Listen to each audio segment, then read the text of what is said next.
this is where I find thinking about status and studying status to be so practically useful. There's so much power and there's so much possibility that comes from looking at that and say, you know what? I don't have to adopt any of this. I get to choose the parts that are important to me.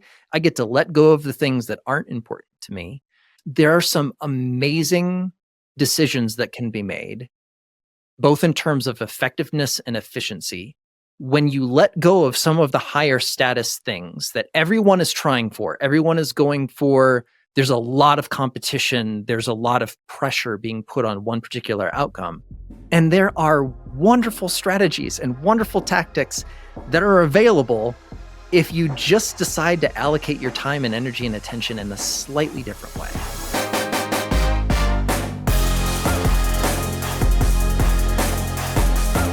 Welcome back to another episode of Good Work. I'm your host, Barrett Brooks, and this is a show made up of long-form interviews with talented people who are using their careers to make the world a better place. My guest today is Josh Kaufman. He's a longtime friend I've known for over a decade. He's the author of 3 best-selling books. The Personal MBA is the first one. It's a business reference guide that any business person could benefit from reading and having on their shelf to reference at any given time. The First 20 Hours, a book about a method for learning almost anything and becoming sufficiently good at it to enjoy it in just 20 hours of focused work. And this is my preprint copy of How to Fight a Hydra, which is an allegory about how to tackle big projects that is great in writing, but even better on audio. Josh is a person who I greatly admire, who I've turned to for advice and mentorship and leadership over the years in my own career, my own life. He's someone who is a dedicated father and kind friend to everyone he knows. And he is one of the most strategic and thoughtful people that I've ever met.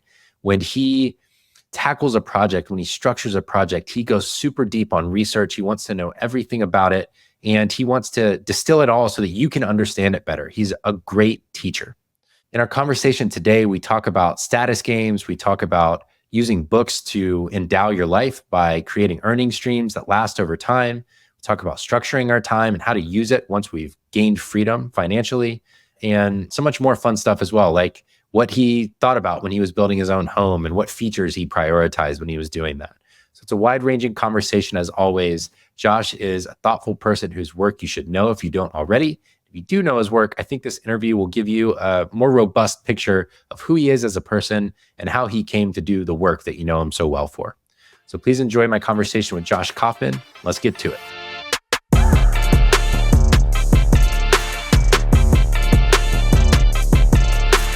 Josh Kaufman, welcome to the show. Barrett Brooks, it's a pleasure to be here. Thanks for having me on. Indeed. I tweeted, I X'd, I don't know which one it is today, that we were doing this. And I said, you have known me since I was a wee lad, and that you've been a great mentor to me for all those years. So I've been looking forward to this. And I thought we would start with a story I think you told in the Personal MBA about the low production quality of chocolate and how that has changed over time.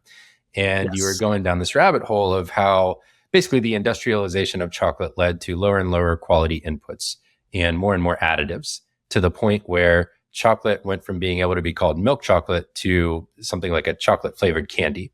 That's right. And I have the inside information that some people may not know, that you are very opinionated about chocolate. And so on the other end of the spectrum, there is a whole world of great chocolate. And I am curious, as our first topic, what makes a great chocolate bar? Oh my gosh. Okay. I have a lot to say. Well, first of all, I was trying to remember before we get into chocolate, which will probably be the next hour and a half of conversation. We've known each other 15 years. It's been a while, right? since at least the second WDS, which is the first one I went to. So WDS is World Domination Summit, which is not a cultish, well, it's not a threatening cultish experience, but it was a conference here in Portland that we met at many years ago. So it's been maybe 13. It's fun. I remember you back in your very first venture days, like number one. Yeah. It's been a minute. It has been a minute. It's been fun to see every evolution of Barrett along the years. And I'm excited about this one. Yeah. Okay, so chocolate. Yeah, so I tell the story in Personal MBA. It's an idea called incremental degradation, which is, usually for accounting cost saving reasons, companies have a product that is doing really well. And then the finance folks get involved and say, you know what? Our gross margin on this product just needs to be a couple percentage points higher.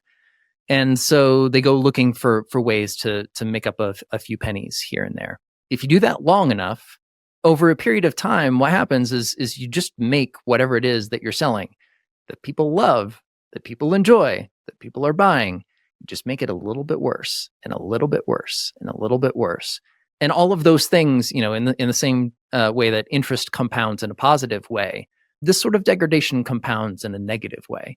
And so over a long enough period of time, you get to, Hershey's not being able to sell chocolate bars as chocolate.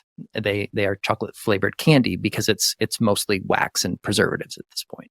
And so on the other end of the spectrum, I live in Fort Collins, Colorado, and there is a wonderful chocolate shop here in Fort Collins. It's called Nuance Chocolate. And it is one of the only true bean to bar chocolate makers in the United States. So they import all of the beans, they do all of the roasting, they do all of the processing, they do all of the fermenting.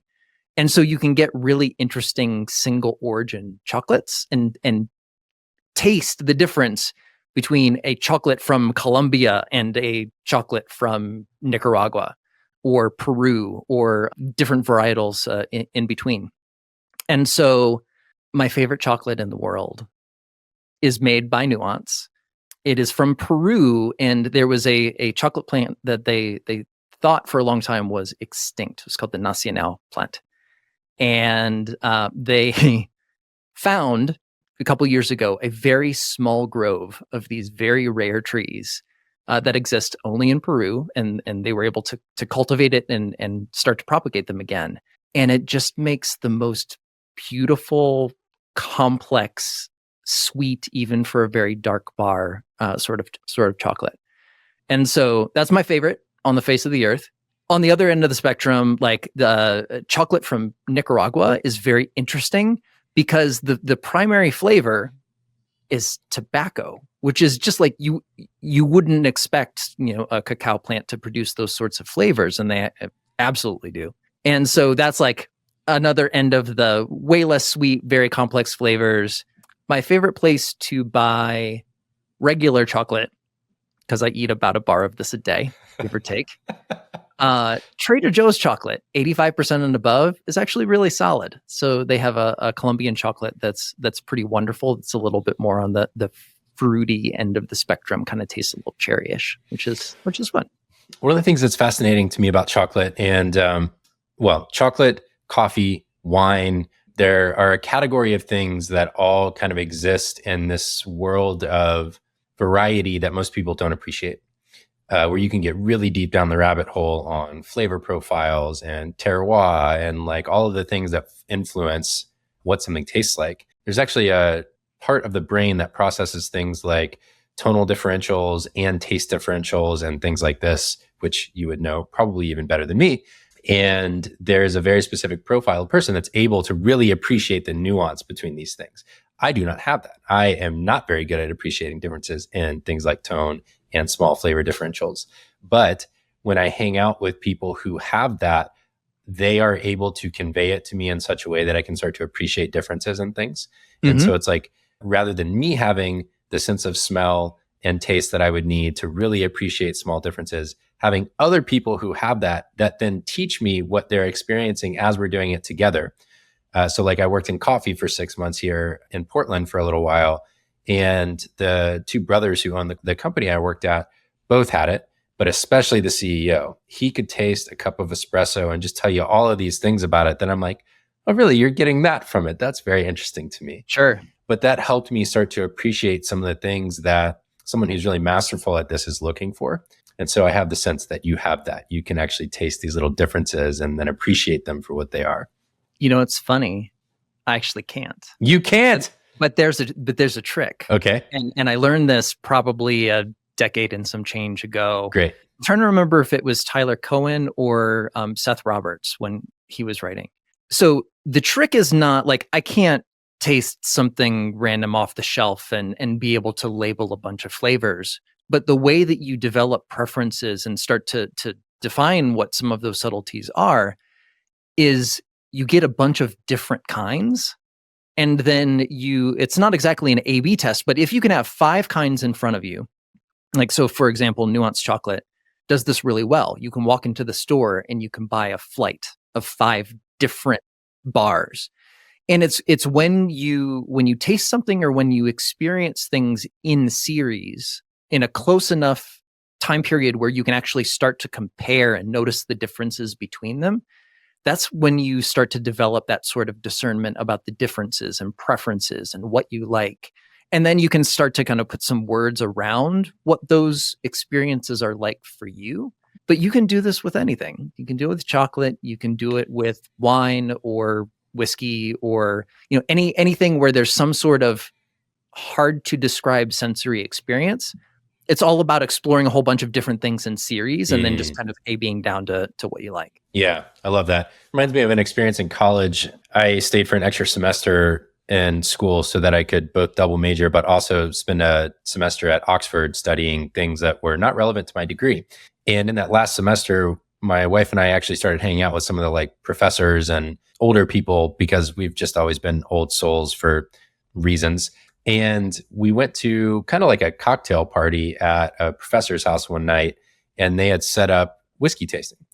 And I don't know what I would have said at the time. Probably some kind of basic bourbon, Maker's Mark or something would have been like what I said I liked. And they lined it up and they had the full kind of range of profiles from like Scotch to Kentucky bourbon. And I went through and tried them. And I said, well, I like that one the most. And it turned out it was the Scotch. And I was extremely surprised by this because I would have assumed that Scotch was a thing that I didn't like at all, that I wasn't interested in. And when I just had taste to go on, no labels, no nothing else, only against the flavor profiles of the other things there, could I realize, oh, actually, I quite enjoyed that one. And it totally changed the experience for me. And I compare that to wine as well, because growing up, I'm going to sound like an alcoholic here, I guess, at the beginning of the conversation. I am not. But growing up, my mom only drank Pinot Noir, basically. Mm-hmm. And that was just her preference. And so forever, without realizing it, I assumed that that was my preference as well, Pinot Noir. And I don't know what it was. One day, maybe it was a tasting. It was probably a tasting at some of the wineries here around Portland. We did more of a full range experience with a lot more full body type stuff. And I started tasting some of the bigger reds and I was like, wow, there's so much here. There's so much more like depth and interestingness. And I was like playing in this little tiny pool of possible flavor profiles. And I had no idea. So it's an interesting lesson that I think conveys to a lot of different things in life where exposure matters a lot in terms of what you think you like. And I start with chocolate because it's an example of the kind of obsession, I'll call it, in a good way, that is emblematic of what I love about you. You can go really far down the rabbit hole. And you joked on one podcast, I heard you saying that if you ever write a memoir, it's going to be called Down the Rabbit Hole, which Absolutely. I think your editor suggested. And that's such a perfect encapsulation of what I think is really special about you, is you have this ability to go deep down a rabbit hole, find what matters, and then convey it back to people in a way that they can relate to. Chocolate's a perfect example. So I'm curious about how you've seen that, or where else you've seen that show up in your career and how that continues to serve you now as you continue to explore new projects. Yeah, I think that tendency for me, which is strong to the point that I can both take advantage of it consciously, and then I have to exert some willpower and systems to avoid overexpressing, if that makes sense. I think it comes from a combination of things that are very apparent in me and have been from the beginning. One is just curiosity. Like, I'm fascinated about the world, everything. And so the number of things that I find interesting enough to spend some time digging into and learning about is vast. And I get a lot of joy out of learning about a whole bunch of different things. The second is that I care about quality. Like I am optimizer in the sense of, if I'm going to do something, I want to do it well. If I want to explore something, I want to figure out what the best version of that looks like. Which kind of ties into the curiosity in an interesting way. It's like, what is this? And then like, what does really good look like or feel like or taste like? And then there's a bit of stubborn persistence. If I can't get to that, like, what does ideal, optimal, best look like quickly, I'm not necessarily inclined to drop it quickly. I'm inclined to go deeper. And so there are so many examples. And I think all of my books fall into this category. Many of my side projects fall into this category of I just find some fascinating part of the universe that really good seems approachable, attainable if I just put in the effort and work to learn about it and experiment and explore. And sometimes those projects last for half a decade or longer. And usually I'm very happy with the results of that. I finally get to a point of I've gotten the value that I want to get out of it, or the result is what I want it to be, and that curiosity is satisfied. And then in the meantime, I've found 20 other areas of life that seem fascinating. And so it's just a matter of picking what that next one's going to be and going from there. Yeah. It's like getting to the end of a great book. And I may be one of the only nerds on the planet that does this, but I have a feeling we have this in common. Going through the bibliography and highlighting all of the things in the bibliography I then want to read. Yep, and then absolutely. That creates all these rabbit trails from there. It's a very similar kind of concept. So I know that you've had a lot of side projects over the years. I mean, your main projects are like people can see them in the world. You know, I've got them on the screen. Personal MBA, First 20 Hours, How to Fight a Hydra, and many other things that people have seen in the world. But there's many side projects you pursue just for your own satisfaction. And you highlighted some of them in the first 20 hours. You know, I brought on my props here as viewers will see. You know, so my kids ukulele here. Totally. But I'm curious about maybe a side project that you haven't talked about as much that might be surprising or interesting to people. That's an example of these kind of pursuits for you. Yeah. So here's one that is apropos now and also related to my work. I have 3 books out. Part of the publishing landscape, how it's changed over the years, is audio has become a much bigger deal in publishing. It used to be like, you know, books on tape at the library, like this wild backwater right that nobody really cared about. It was niche at best, and has now become one of the primary formats for how you distribute books in the world. And so I've narrated all 3 of my books, which I get a lot of joy out of. It's really fun to be in a studio, and there's a little bit of performance in it. There's a little bit of, I don't know, I'm probably not unique in this regard, but when I'm writing, I am listening to myself narrate in my head as I write. And so the downside of that is I have, in an editing pass, I have to take out all of the italics and underlines and emphasis that I use to communicate like what it sounds like in my head onto the page. And adverbs, as I've heard you talk about in the past. I have gotten way better at that. My first draft of Personal MBA was awful in terms of adverbs. But yeah, like there's something about the music of language that I love. And some of that is emphasis and intonation and how syllables run together and all of that. And so what's great about audio is you get to do all of that. And so I was very, very into learning audio engineering and recording and all of these things. It's a classic rabbit hole project for me because you can learn forever about different microphones, different preamps, how everything goes together. How do you process it? What's overprocessing sound like? And start to, in the same way we were talking about, you know, chocolate and wine, you can start to distinguish certain qualities or characteristics that you like or don't like. And then sometimes you're trying to get a particular result and you just can't quite figure it out. And so one of my biggest rabbit hole projects ever was a 1.5-year project to remove some quality of my voice that was very distracting, and that I tried everything. I tried different microphones. I tried different preamps. I tried different types of processing, and I just couldn't, it was always there. I couldn't figure it out. And it took me about 1.5 years to figure out there was cutting 1.5 years work of 1.5 years of process out. When I was growing up, I had braces, which was great. My teeth look great. Braces push your teeth together. When your teeth get pushed together, there can be a very slight whistle that develops along certain consonants. all of the things that I was trying to remove this didn't work because it was in a different part of the audio frequency spectrum. And so I had to find a very specialized tool to address this one specific thing that was just like very apparent in my voice, not normally, but when I'm in front of a microphone, it tends to overemphasize this particular part of the frequency spectrum. That was both one of the most frustrating, but also one of the most satisfying resolutions. It's like, I'm not crazy. This is actually a thing. I found the thing.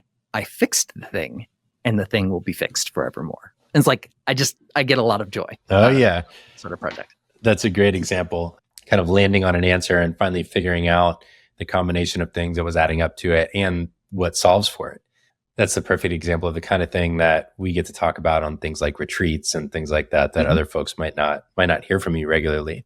You know, you've talked pretty widely about the audiobook thing and how that served you. One of the things that I perceive to be the case is I wonder if it lands with you too, is the Hydra audiobook feels like maybe the project that you're most proud of. And that's like most emblematic of many interests coming together. You know, you love Dungeons and Dragons, you love performance, you love books, you love, I would call this like an allegory or a fictionalized kind of metaphor for approaching big projects. Very proud of my advanced reader copy that I still have. It's one of the originals. Yeah. And the audio production is a performance. There's effects, there's background, there's just so much there that makes it more than just what you get out of the book. I wonder what that process was like for you to kind of embrace the joy of that, even knowing that in all likelihood, just adding that a layer of performance wasn't going to like exponentially change the financial outcome. I don't think. I mean, I perceived it though as being something you pursued from a place of just like joy and self-interest. So what was that process like, deciding to take a different approach to that audiobook, and how proud of you are you of how it turned out? Yeah. So some of those decisions were related to the context of the broader book, which I don't think I've talked about very much publicly. How to Fight a Hydra was my first book that I self-published end to end.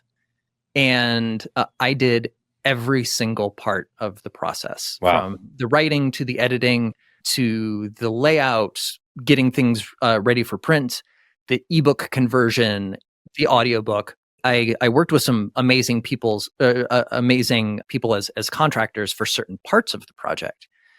But I really wanted to have the experience, working in publishing, working in this industry for as long as I have. I was used to, finishing up the manuscript and then throwing it over the wall to my publisher.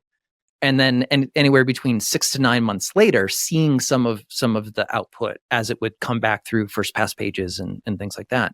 There's a bit of writing a book that feels surreal, because in the traditional process, it just sits as a Word document on your computer, sometimes for years. And then you're done, and then you throw it over, and then it's a really long time before you see the end results of your work. And so one of the things that I wanted to do with Hydra was control every part of the process, do every part of the process myself, and then try to make the feedback loop of what the end result would be much faster. And so I was writing the manuscript on my computer. I wrote a program that was basically like publishing pre-press, that I would just run a command and it would take in the manuscript and it would output print-ready PDF in like 10 milliseconds. And I could open it up and I could see it. And so I just got so much joy out of just a fundamentally different way to work. Like, I'm seeing the finished artifact develop before my eyes.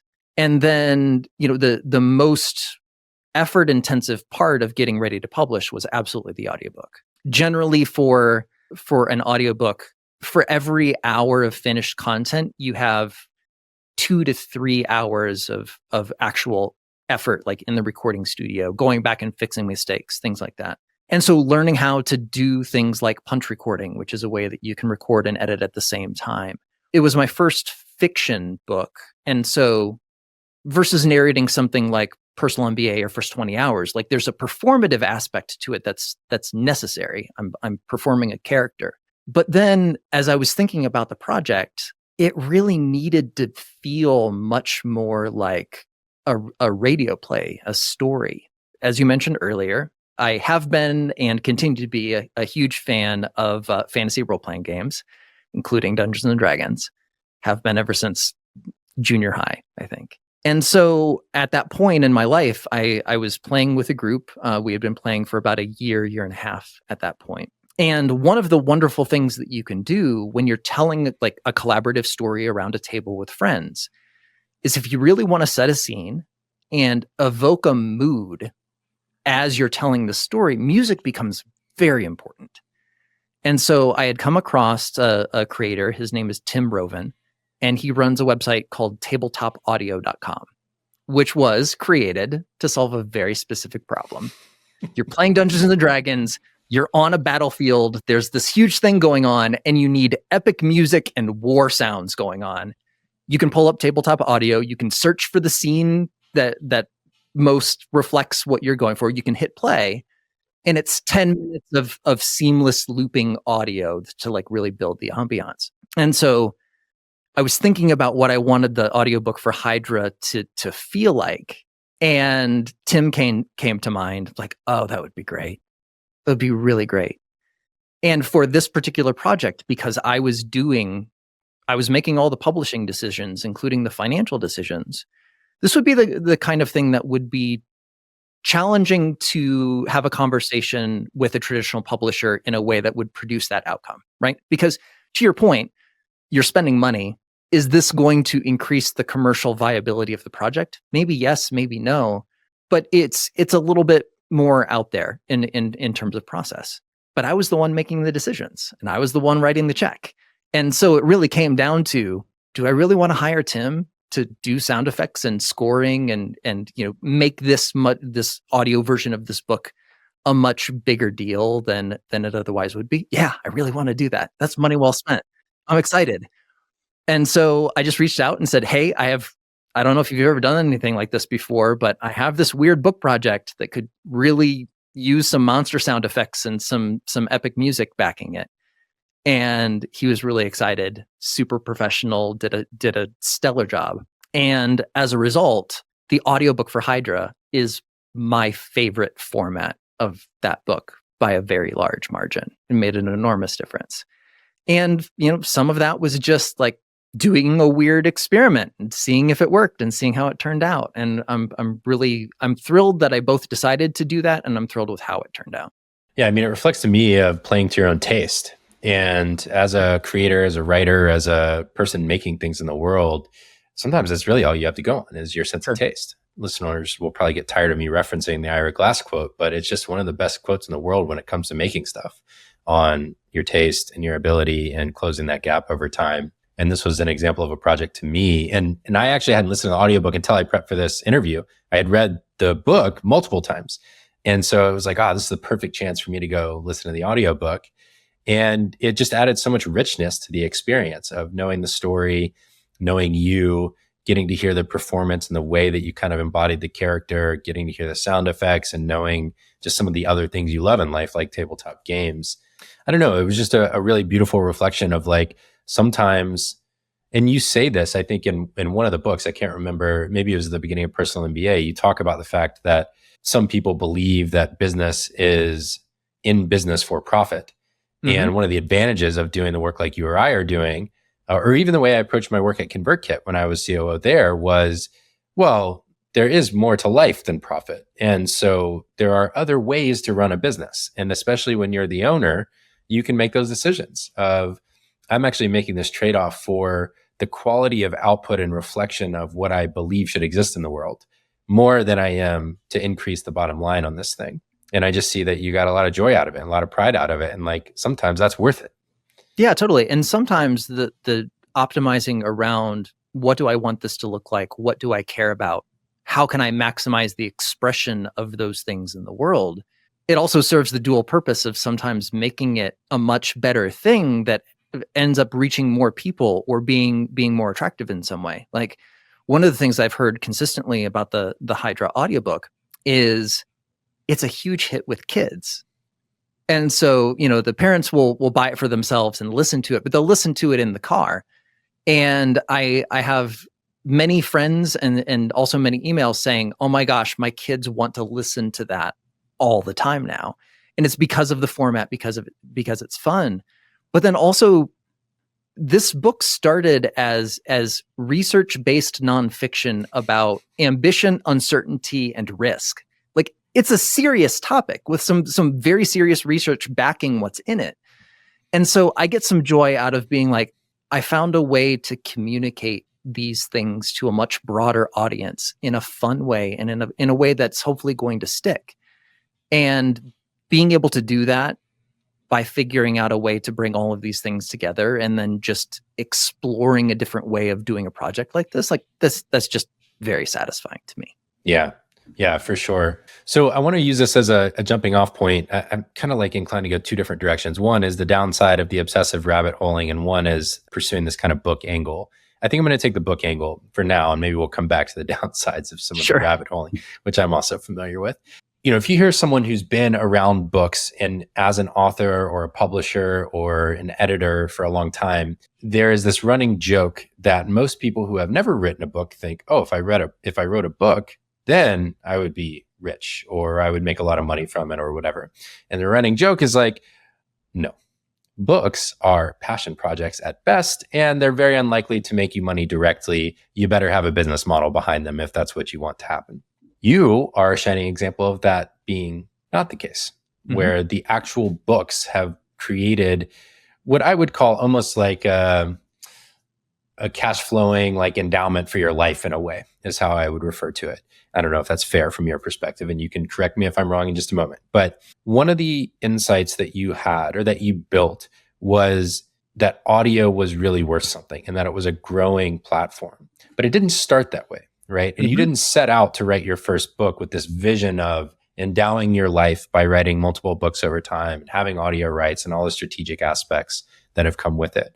You started the Personal MBA as a project to educate yourself and fill a gap that existed in the world when you were at a big corporate entity, considering, should I go get more education to further my career? Right.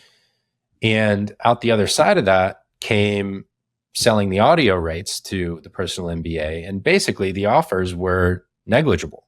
Yeah. And so you said $500. Yeah, which is comical, right? Yeah. And you said, okay, well, what if I buy the rights and I do it myself? And this was the beginning of what I see as the books changing your life. Yeah. So just tell me a little bit about the nugget of the beginning of that strategy coming to be and what the signals were that you got along the way that allowed you to build it into something bigger than that early nugget of just getting bad offers for the audio rights. Sure. So it's funny because you're right. Anytime there's a conversation about can you make money selling books, it's like, no, passion project. This is, do it because you want to, not because it earns money. There are enormous businesses that make money by selling books. They're called publishers. They've been around for a very long time for very good reasons, because they do good work, and that's important. There are different ways of thinking about books. And I think many authors approach the process of writing books and publishing as if it is an art project, as if it is a passion project that is not going to make any money. And so there's a fundamental shift in perspective that comes from treating a book like, yes, it is a means of self-expression. Yes, it is a way to get your name, experiences, reputation, thoughts, worldview out into the world. All of those things are absolutely true. And a book is also a product. And if you go about creating that product in an intelligent way, if you go about marketing it in an intelligent way, a lot of the systems that are designed to sell books and deliver books at this stage in human experience, they're very sophisticated. So at this point right now, if I have a finished manuscript, I can hit a few buttons and I can distribute that book worldwide within 48 hours, as long as all the files are done and ready to go, which is just wild. I'm getting ready to go over to the UK for an interview, and they said, "Hey, can we get copies of your books?" And from the United States, I could go on Amazon.co.uk and I can have books to them in 24 hours. And that in the grand scheme of publishing history, human history is just extraordinary. And so there are a lot of opportunities out there if you know where to look. And some of it is just taking it seriously as a product. Some of it is starting to think not just as the author of the work, but as a publisher of the work. And so the inflection point around the audiobooks for personal MBA at that time, audio was not a big deal because it was primarily books on tape for libraries, things like that. And so there were a few minor audio publishers. Audio publishing was expensive. First cassettes and then CDs. This is the era that we were talking about. The market was relatively small. And so publishers would generally not exercise those rights themselves. They would sublicense the rights to a specialty audio publisher that did this sort of work. And so for the first about year, personal MBA audio rights, Penguin held them and they didn't sell at all. Because really, like, one way of thinking about personal MBA is it's a 450-page business encyclopedia. Yeah. And so if you ask if you ask an audio publisher, like, who wants to listen to a 450-page business encyclopedia on tape, it's pretty easy to see, like, no, this isn't going to fly for us. It's very long. It's expensive to produce. That doesn't make sense. It ended up there was an offer that came back. That offer was extremely low, and this is something that has happened, and I expect will continue to happen at various points in my life and career, of just like seeing all of the potential options that exist at a point in time and going like, I don't know if any of those work for me. And I don't know exactly what I'm going to do, but I'm pretty sure I can do something that's more valuable or more interesting than that. And so, yeah, I negotiated with Penguin and bought back the audio rights to personal MBA because I didn't know what I was going to do with them, but I was pretty sure I could do something more valuable than what was on the table. And so what happened subsequently was two things. One, podcasting, which began as also a very niche internet nerd sort of thing, started to take off and people started treating audio as a serious format. And people began listening to audio on a consistent basis. And then audible.com was purchased by Amazon, and then they launched a self-publishing platform in the same way that Amazon launched Kindle Direct Publishing. And so those two things together made it very clear. It's like, yes, an audio version of this should exist in the world.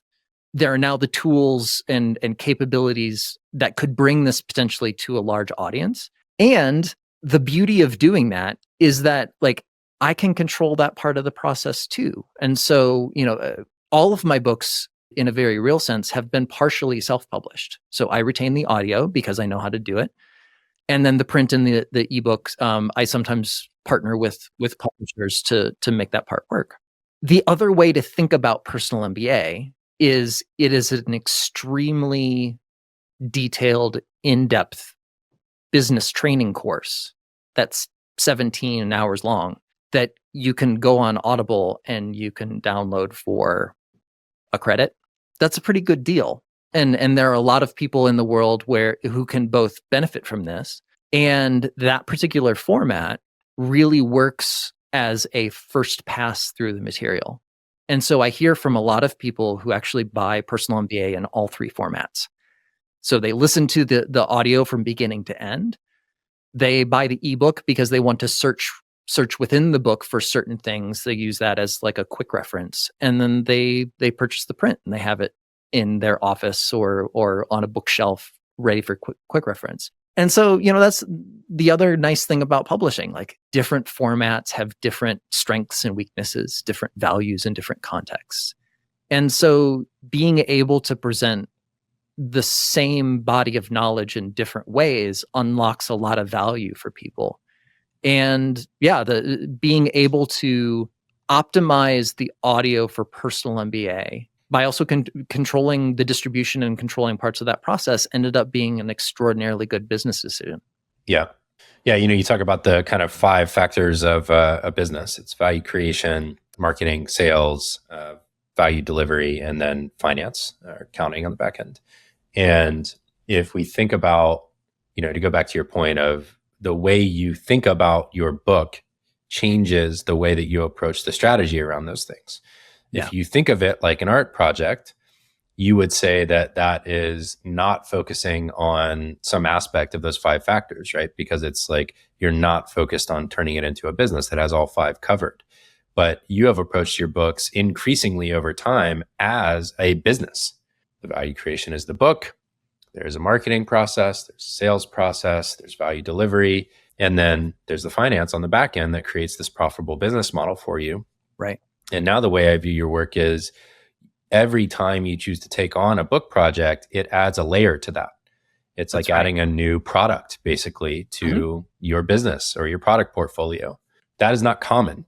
I think that that's actually pretty rare in the way that people think about things. I talked to our mutual friend, James Clear, who was on the show first episode about this interview, and just asked him, what are some of the things you've learned from Josh? And I think you've influenced his thinking a lot on how he approaches his works, which of course, is funny now because the first book is done so well that it's like he could never write another book again and he'd be fine. But I do think that that's unique. And I think that for more authors could do themselves a great service by not just saying, oh, there's no business model here, but by really strategically putting constraints on it and saying, I am trying to build a business around books. And therefore I'm going to approach it that way. So I'm curious, just kind of as that's developed over time and as it's become more of a true business for you, how do you think about the ongoing process of marketing and selling your work? Because once you have it, it's there, right? Like you could sell 1,000 copies of First 20 Hours today, and that adds to your business model. So how do you think about marketing and selling your work today now that you've got this back catalog that's growing and presumably will continue to grow over time? Yeah. So I think of books in the business sense of if you're strategic about it and you do it well, books can act like a portfolio of investments or a portfolio of annuities. And so some of this goes into the selection of what you write about and how you write about it, but then also how you market and sell it. And so to me, I really appreciated your interview with James specifically because we all go back a very long way. And I remember the very early stages of James starting to write. And that line that you highlighted of just like, if you're going to do it, you need to write the best book about this subject that exists, because writing a book about anything is a tremendous amount of work. I've read a lot of books. I've reviewed a lot of books.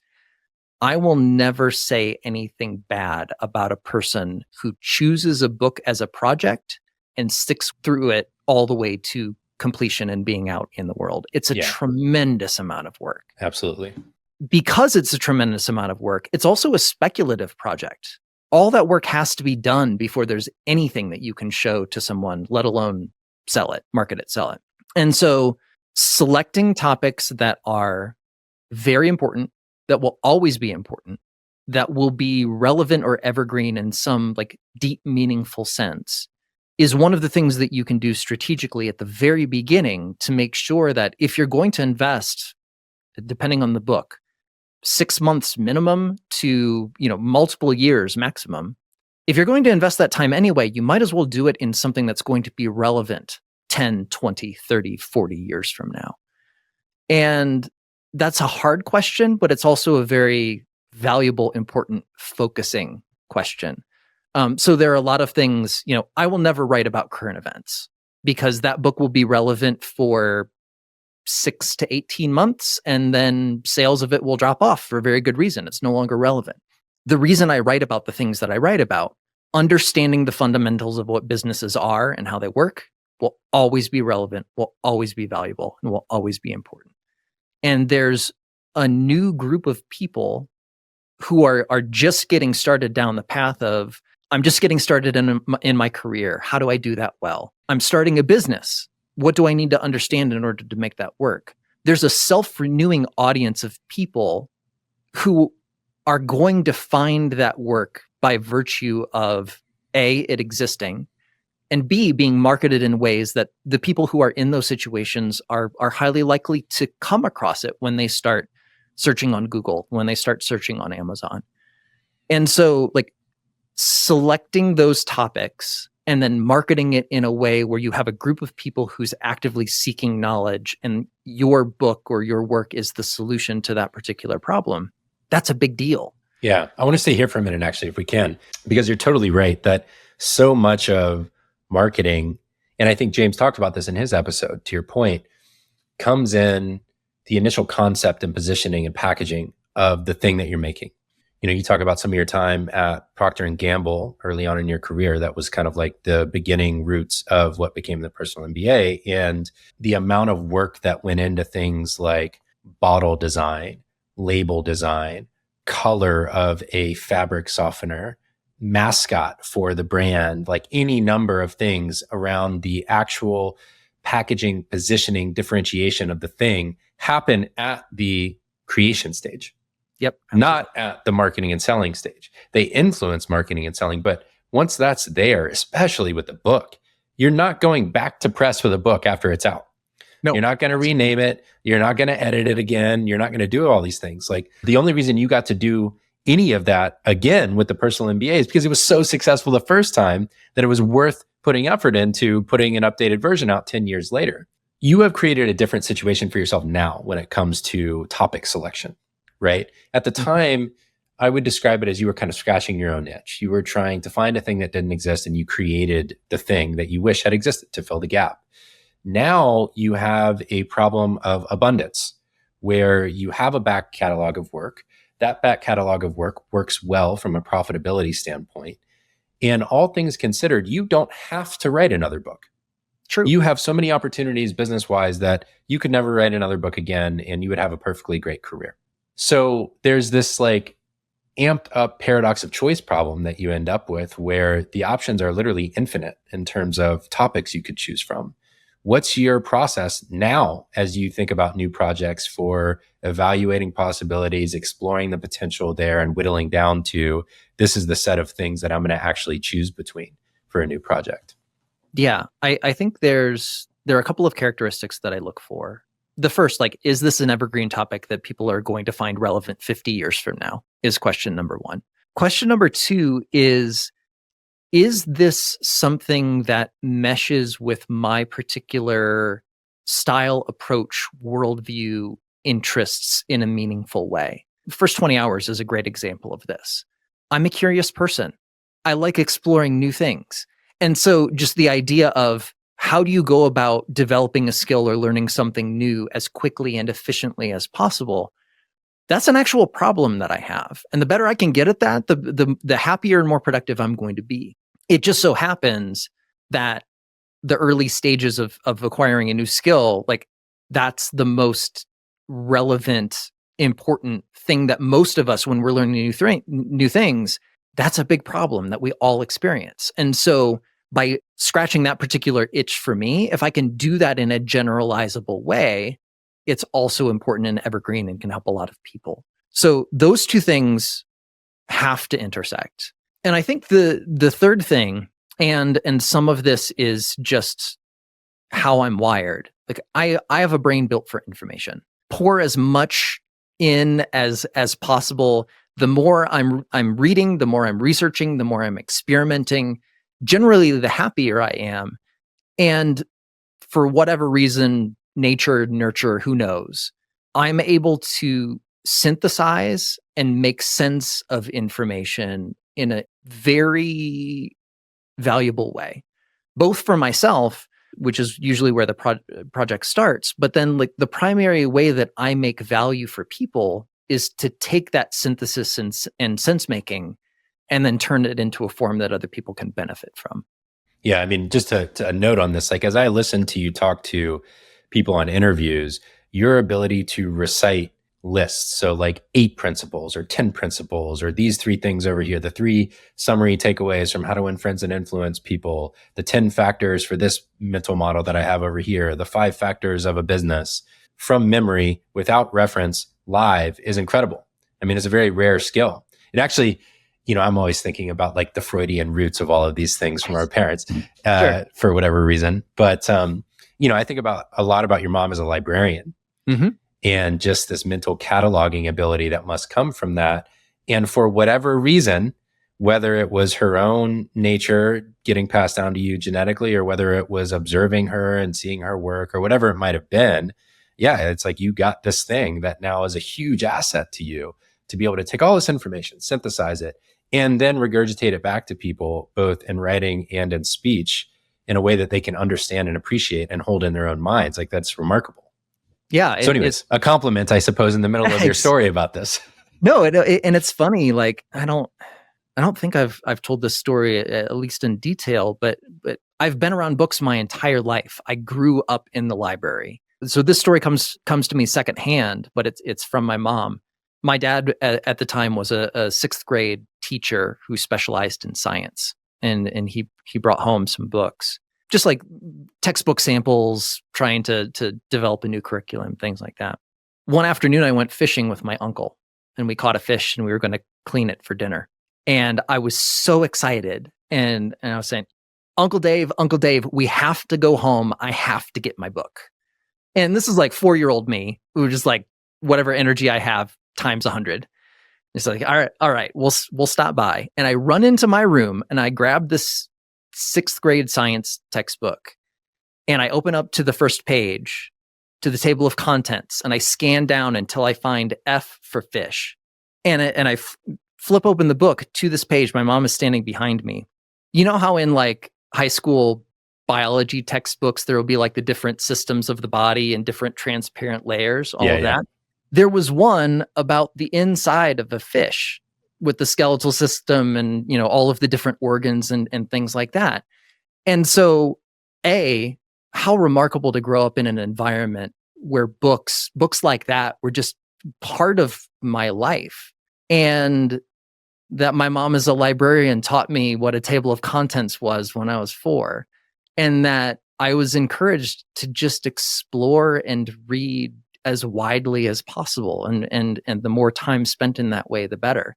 And so, yeah, it's probably both. Some things that are built in biologically, and some things that are definitely a byproduct of my early family childhood growing experiences. But yeah, that's generally, for me, I think, not only what I enjoy the most. So left to my own devices, I actually don't consider myself a writer. Writing is the work part. Writing is the hard part. Writing is the thing that needs to happen in order to create something valuable enough for other people to provide value to the world, to make this a business. The learning part, the research part, the figuring out, the sense making, I couldn't stop doing that if I tried. And it's a real privilege to be able to spend the vast majority of my day taking in as much information, as many different experiences, as many different worldviews and perspectives as I possibly can, and then translate that into some form that's beneficial for me and hopefully beneficial to a lot of people. Yeah. So I'm hearing factors of, I got us kind of like off track, which is typical Barrett's brain situation. And probably my brain too. Yeah, probably our combined, wide-ranging conversations. But, we were coming back to this project selection thing. And so I'm hearing factors of what fascinates me as the learner, what will be relevant 50 years from now, what is there a wide enough audience or market for that people will want this, that it's relevant to a wide enough range of people that it makes sense to concentrate on. And there's also some element, I think, of, and this is me projecting, so maybe I'll ask it as a question. There's some compounding element to having multiple books where if you are relatively in the same genre, now you've got one customer with upsell potential, basically, or cross-sell potential, where if you've got a general range of topics that are in a pretty tight window, all things considered, then the same person can buy every one and benefit from them. So if you add all that up to like things that you consider working on today, what does that end up looking like? How do you get down to, okay, so this is the problem area that I want to work in, and what are the ways I could approach this? Yeah. So I think with the going back to like imagining the some total of the body of work as a series of investments or a series of annuities. The lovely thing about books is you only have to write them once. And so it can take an enormous amount of time to do that. But when it's done, barring a 10th anniversary edition or something like that, it's done. So the cross-selling happens between formats. The cross-selling can also happen, so courses or advising or coaching or speaking. Some of those I've done in the past, some of them I will do in the future. Some of them I won't do at all. So for example, I have 2 middle grade kids right now. Being on the road a lot to speak is not high on my list of priorities because it's very disruptive, both for family reasons and then to the reading and the research, the core of my work. But will I do courses again? Sure. Am I willing to advise or coach the right people? Sure. I did that very early in my career, and I found it very fulfilling. And so there are a lot of, within the topic of a book, you have the various formats of the book. You have ancillary things that you could sell that are related to the book or that topic area in that form. But then if you market and sell the book in a deliberate, strategic way, kind of going back to our conversation about James, one of the things that makes James unique is he was willing and able to roll an enormous snowball to the top of Mount Everest. And it took him, 5 or 6 years of working for free, extremely hard in order to do that. But in the process of doing that, he built up an enormous amount of potential energy. So when he finally got to the point where he was ready to roll that snowball downhill, the avalanche starts and the avalanche just keeps going. So there's a certain amount in marketing works like this where that is exactly the strategy. You're choosing your topic wisely, you're making it evergreen, you're building up an enormous amount of potential energy through interviews, through posting things on the internet, for optimizing for search, like doing all of these things that if it works, you only have to market and sell the book once too. And then it just keeps ticking along in the background with minor active involvement on your part. You'll still do interviews, you still, do promotional things on occasion, but the vast majority of time and energy is freed up. Like after the book is out selling in the world, you get to shift to another topic and then you do it again. And so, in that way, every book project builds on top of the next. For me, this is something we also share in common. Having a preference or a need for a wide variety of things that happen in the course of our day in order to be happy and satisfied in our work. Yeah. I know we both went through an assessment years ago of different areas of like, how much people do you need? How much process do you need? How much big picture do you need? How much like rational, logical spreadsheet sort of analysis do you need? And the result for both of us is yes. All 4. You need all 4. Absolutely. If one of those is missing, something is wrong. Yeah.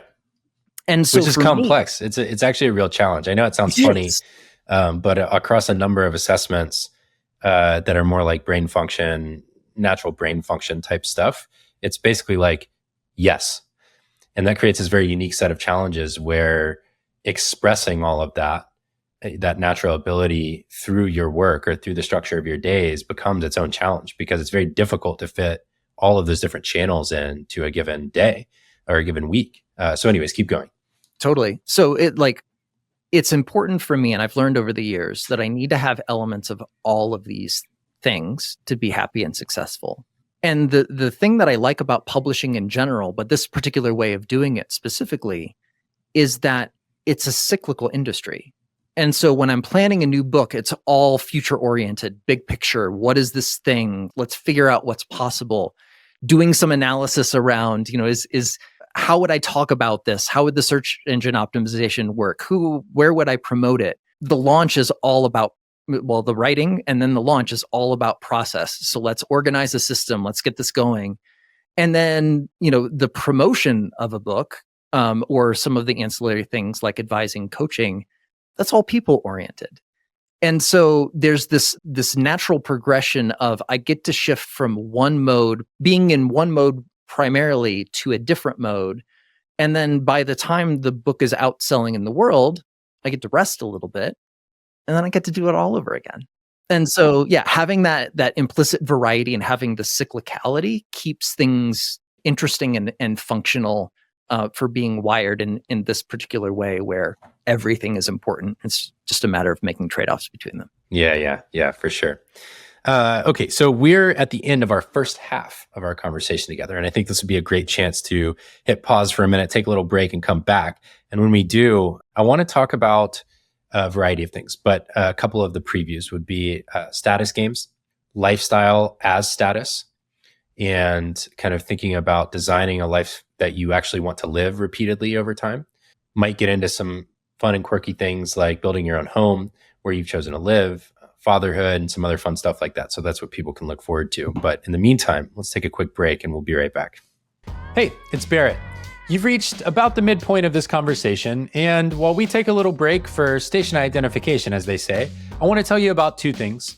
First of all, I write a newsletter every Saturday for founders and creators who are leading teams and companies to make an impact through your work. It has 3 sections in it. The first one is a mini essay from me based on my executive coaching work with founders and creators about how to lead well. It has 3 long-form essays or links from around the web that will help spark new thoughts to help you lead better. And it has 1 quote from a meaningful book that I often find myself recommending to friends and clients. All the feedback I've gotten so far is that it hits exactly on the kinds of issues that founders, CEOs, and creators are facing every day in their work.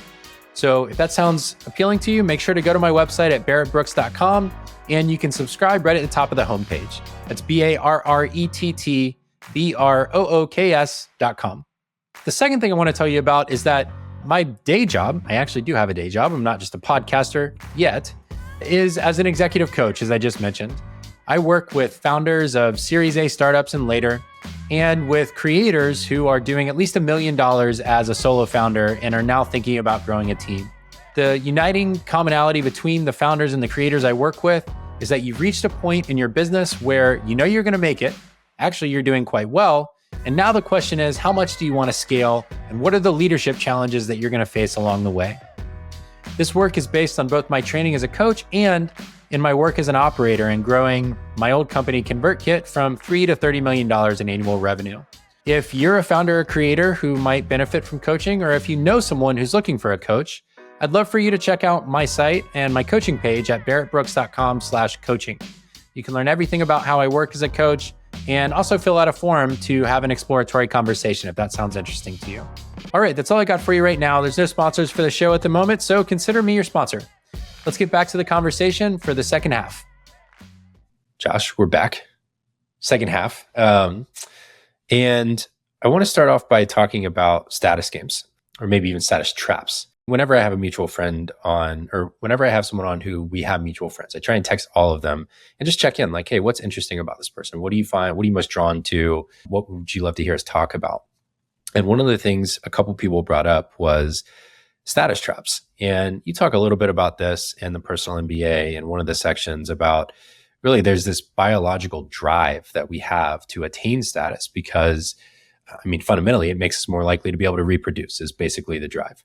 Sure. And there are a whole bunch of ways that we signal status, and it's mostly through resource availability, which is a positive thing when it comes to taking care of a family and all of those things that are required to continue the human race. This has gotten blown way out of proportion in modern society. So now status is much more about in relative terms. And so you talk about this in terms of like the value of a Rolex versus a Timex, or why people choose to buy Ferraris versus driving a Honda Accord.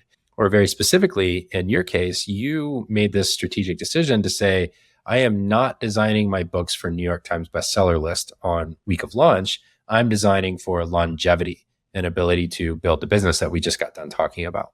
Right. So broadly, I'm curious to start off, and then I've got some specific things I want to dive in on. Like, how do you think about status and the different types of status that you do pursue in your work?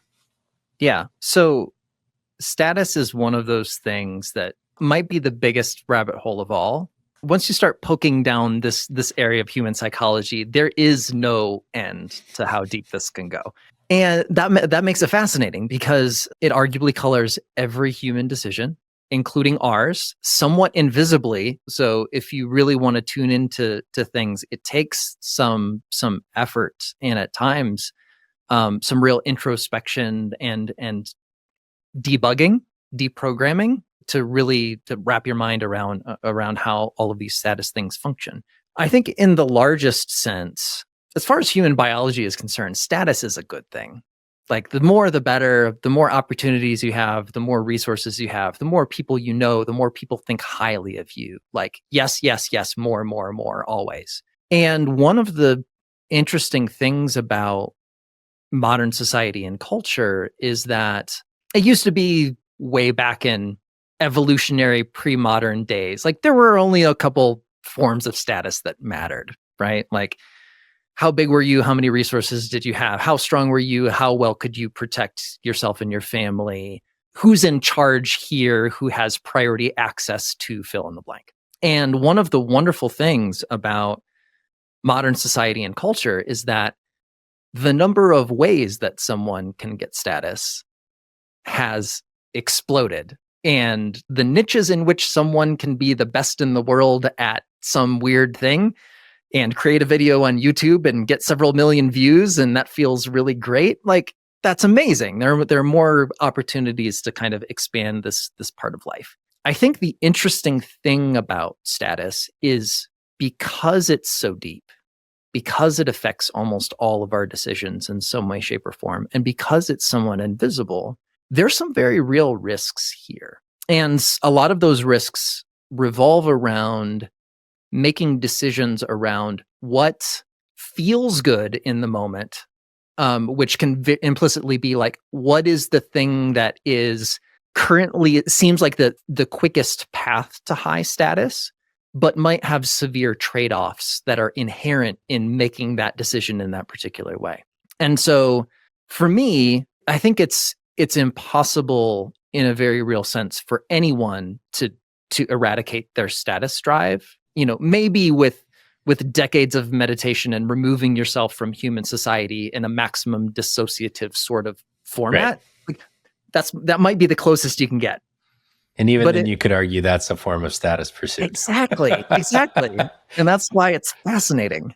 And so it really, it's being very deliberate about the things that you care about, the things that you don't care about, and then being able and willing to make conscious trade-offs about giving up certain forms of things that might feel good in favor of something that isn't as like viscerally attractive, but might be much more long-term beneficial for the things that you've decided are more important. An easy, tangible example is when Personal MBA first came out, I was doing some pretty heavy PR and actually front page style section, New York Times. Like it doesn't get any better than that. And I was looking, like, I know it's coming out on this day. I'm looking at the sales things and like, it had an effect, but the effect was relatively minor. About a week and a half, 2 weeks later, I was on a relatively niche podcast where we had a conversation a lot like this one. It was an hour and a half. I also tracked the results of that. And it was way more beneficial in terms of sales. And so like, not as flashy, not New York Times, but more effective on the dimensions that I decided that I cared about. And so there are a lot of things like, Personal MBA, the marketing around Personal MBA is a very straightforward status calculation. People sometimes borrow hundreds of thousands of dollars, take years of their life to get what is ultimately a status signal. 3 letters after their name that's going to go on a resume. They're going to meet some impressive people. They're going to, hopefully, if everything goes well, enhance how a certain subsegment of the human population is going to think about them or relate to them in one specific dimension.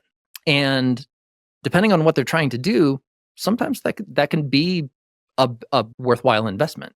If they're not trying to do that one very narrow thing, then making trade-offs in favor of gaining status in that regard is not just not effective, it's destructive. It's value destroying for themselves and for other people. And so for me, the way I try to navigate these sorts of things is really try to be clear on an introspective level, like, what do I actually care about? What do I want? What's important to me? If I'm going to make trade-offs between different areas of life and experience, I'd really like to make the trade-off and benefit of getting more of what I actually want and getting less of what I actually don't. And so a lot of that comes down to, I value curiosity, learning, time spent exploring all of those things very highly.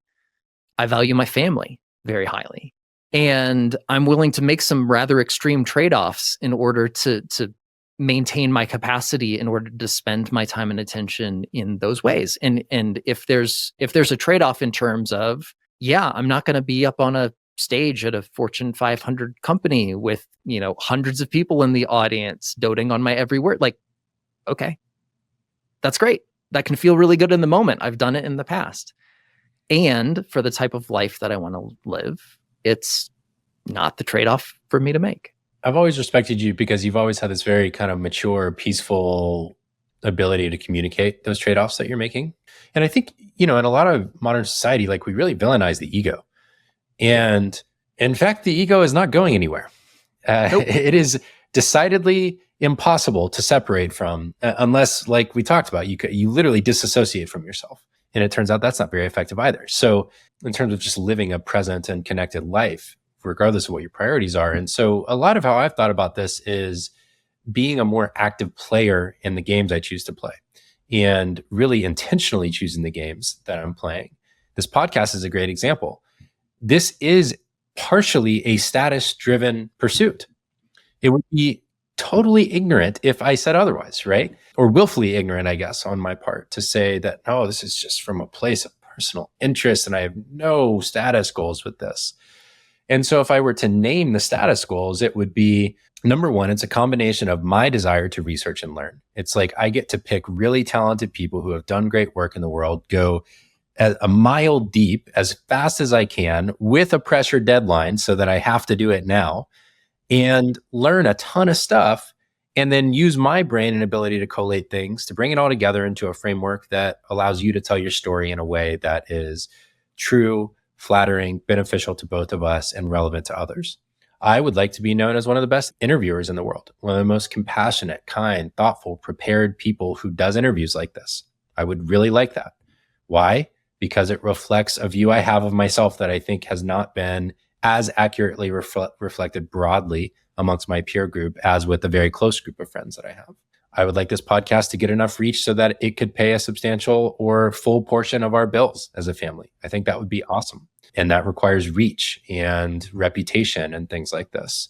So, I am playing a status game. Like, I know that. Now, what I'm not playing is I'm not playing the startup status game right now, because I've seen the costs of that, and I know the time constraints on that, and I know that it makes me sacrifice the time with my family that something like this game with the podcast and with my coaching allow me to have. This gives me this nice balance where I can spend 60 hours if I want to over the course of 8 or 9 days preparing for this kind of thing, reading books and listening to interviews, and still be totally present as a father and as a husband and all of those other roles that I want to play in life. So if you had to you talked about family, you talked about the research and learning aspects, like, what status games would you say you are actively playing right now? Yeah. So I think the status games that we're both playing are very similar in certain regards. Mm-hmm. So yeah, like, my family's very important. I want to be a really good dad. I want to show up for my kids. I traded off status on that very early. So in my my first career out of college, when I was working at Procter & Gamble, one of my very first signals that it was time to think about doing something else. There was a brand manager that I worked with. His name was Scott, and he had young kids. I think they were 2 and 4 at the time, and he was very ambitious and wanted to work his way up. It was the role where assistant brand manager, marketing director, vice president, president, C-level, like, very classic upper route sort of structure. And he was very clear. He's like, I want to run this company someday. I'm going to do this well. And so the trade-off that he made was he's into work early in the morning. So he kisses his kids on the head at 6 o'clock in the morning when he's off to work. And then he's home after they're already in bed. So he kisses them on the head when they're already asleep. And I watched that from a distance and decided for myself in that moment, advancement, that social placement within the company is not worth that for me. And this was before you had kids? Yeah. So this was, I was probably 24, 25 at the time. And just very clear, like, with my worldview, my values, what I want my life to look like, I was very clear early on that I didn't want it to look like that. And so a big part of entrepreneurship, aside from being able to explore, experiment, adjust, shift, was also I get a lot more control over my time. I can choose where to spend my energy. So right now, my kids are middle grade sorts of ages, and I drive them to school in the morning, and I pick them up. Bell times are relatively early, and so I'm at my daughter's school at 2:45 in the afternoon, picking her up and driving her home. And that makes my workday relatively short. I have a good 4 or 5 hours depending on the day. And I can fit a lot into those hours. And then I'm going to choose to spend less time working and spend more time with my family. And that's a trade-off worth making for me. Yeah, I want to pause there for a minute because this is one of my favorite topics on the show. And people who aren't parents maybe will get tired of it, but many people who aren't might be someday. And those who have chosen not to be, you have other priorities in your life that occupy a similar space probably. You've chosen other things over being a parent. And so I think some of the lessons are still applicable because it's really about prioritization of what matters to you. You are not an unambitious person. You have so much curiosity. You have more project ideas than you could ever finish, even if you were spending all of your hours working. And so this is really a conscious choice and constraint that you've chosen for yourself that is uncommon. I think the other path is more common. Maybe today it's like more people are shifting this direction that we've chosen for ourselves. But the default forever, some people not by choice, right? Some people just have to work a number of hours to provide for their family where it's like, it doesn't matter what you want. But for many other people, there's a choice. And you're making the one that allows you to build a career that's both financially rewarding, creatively fulfilling, and can fit in 5 hours a day. There's a sacrifice to that. And I'm just wondering, what is the tension there for you? Like, what do you feel like you're giving up? For me, I feel like I'm giving up impact.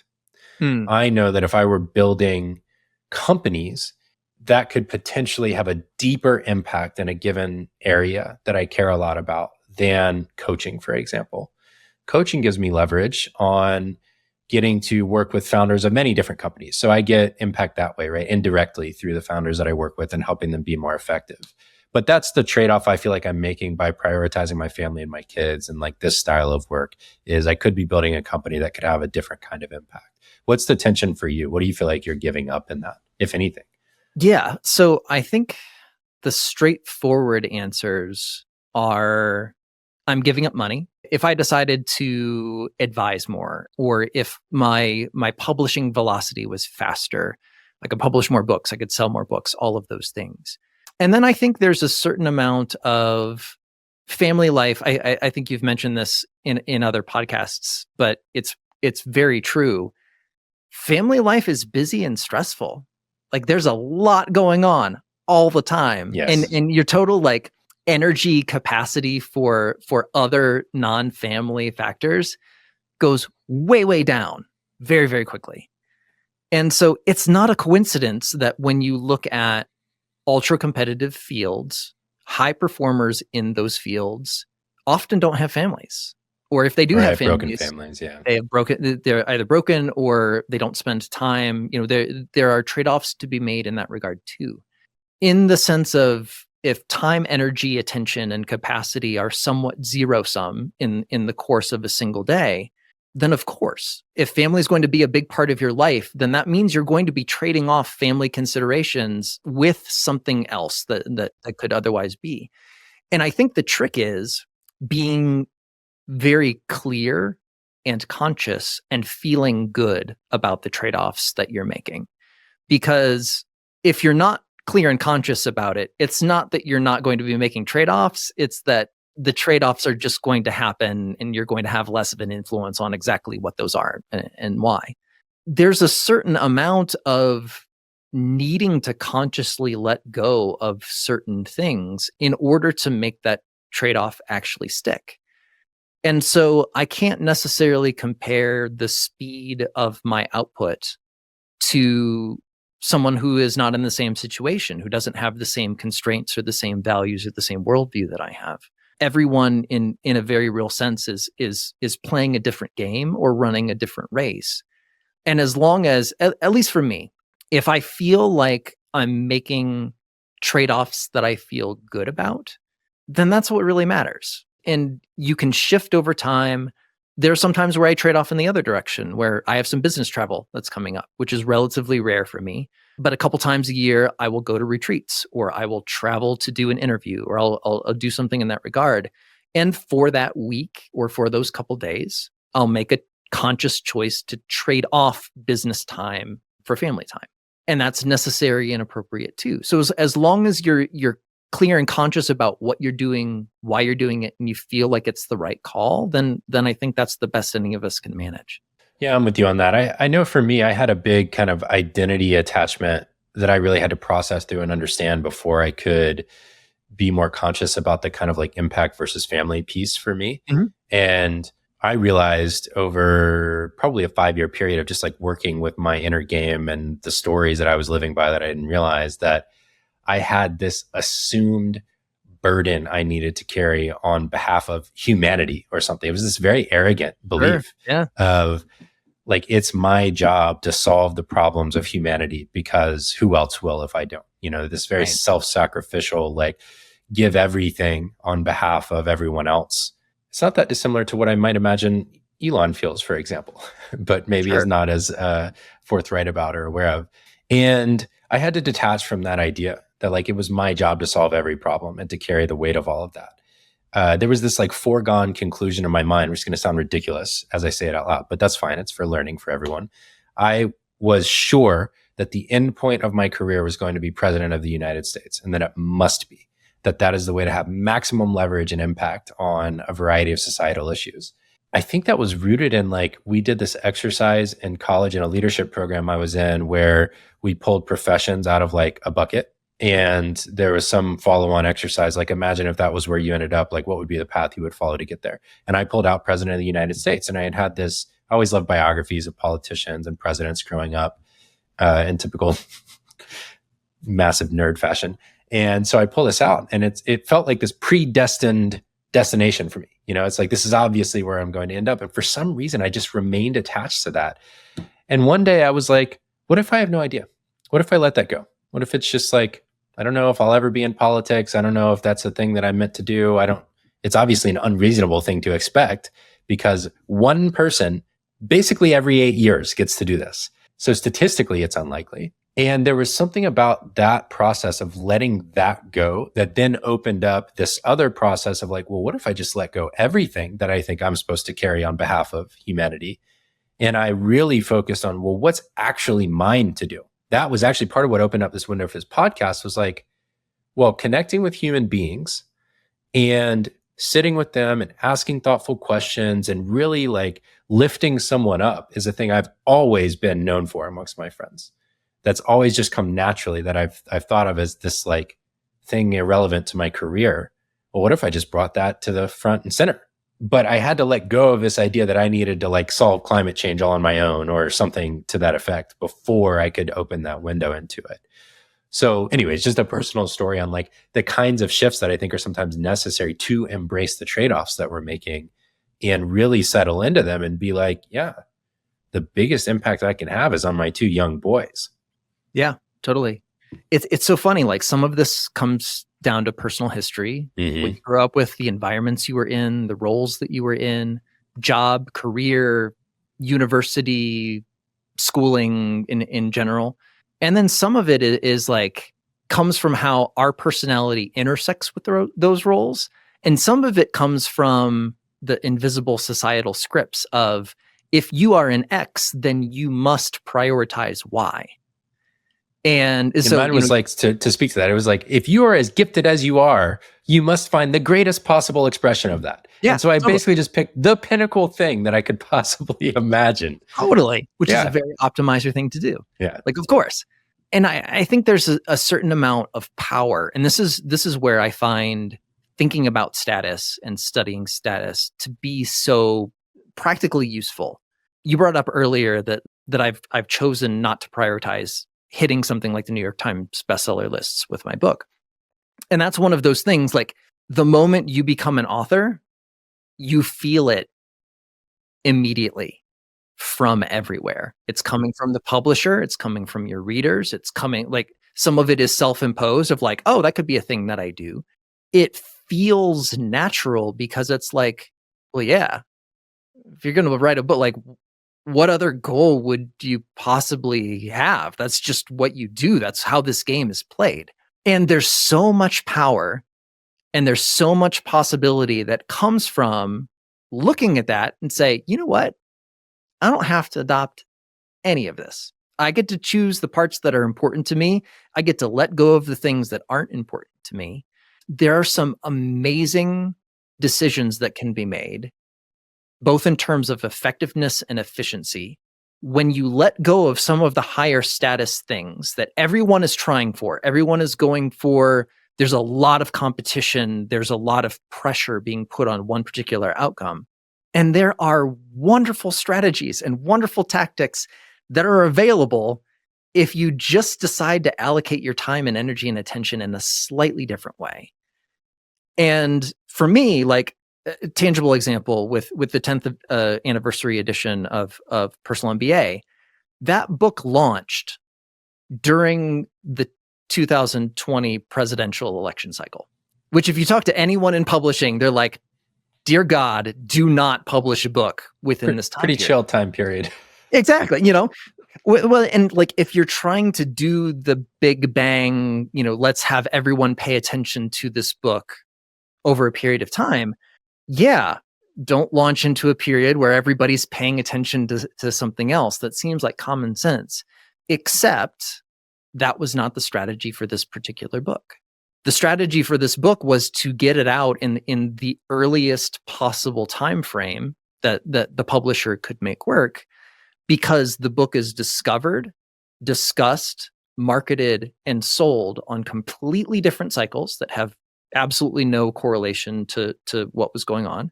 And it's not a PR media driven book. It never has been. It never will be. And so by optimizing for how quickly can we get this book to market and how quickly can we start putting in some of the evergreen marketing that's going to continue to sell this book over time, the book would have been delayed 6 months, 9 months to like get out of that cycle. And that the lost sales during that time period and the lost, marketing optimization, all of the things that I'm doing in the background in order to market this book over time, that would just be dead weight loss.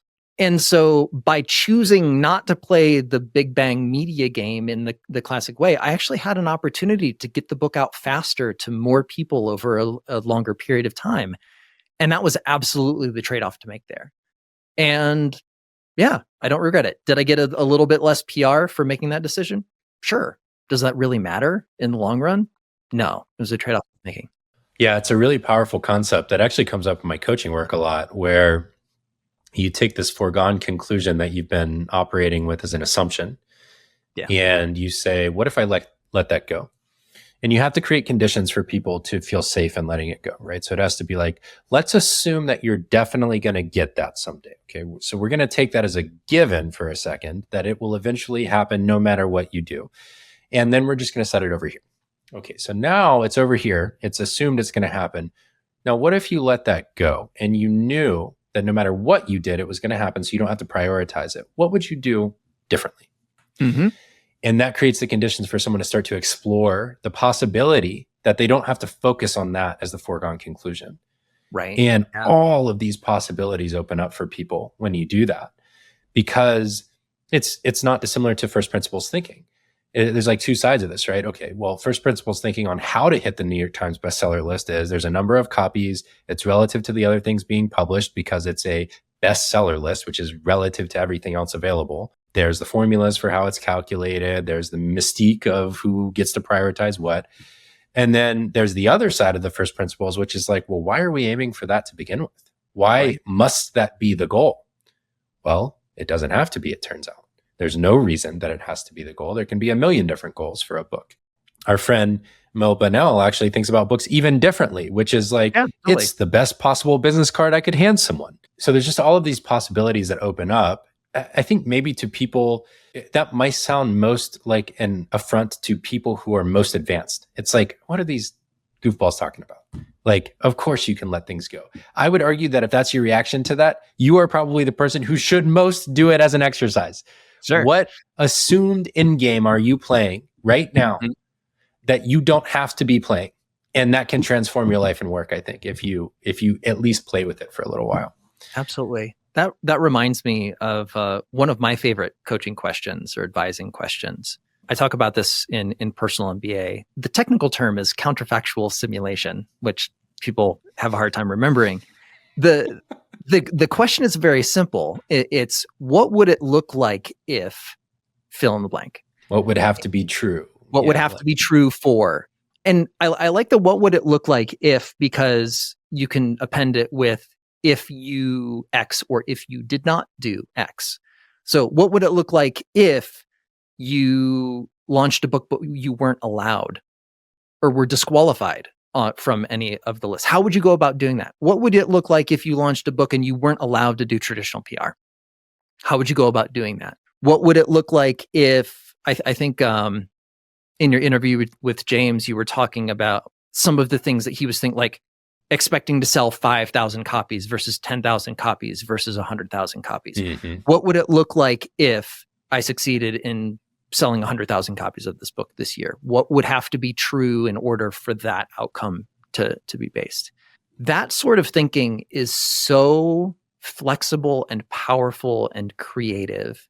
No one spends as much time or energy or attention doing that sort of thinking than they would benefit from. I think everyone can benefit from just a little bit more speculative. How would I go about this if I change some of the fundamental assumptions of either what I'm doing, why I'm doing it, or how I'm going to go about doing it?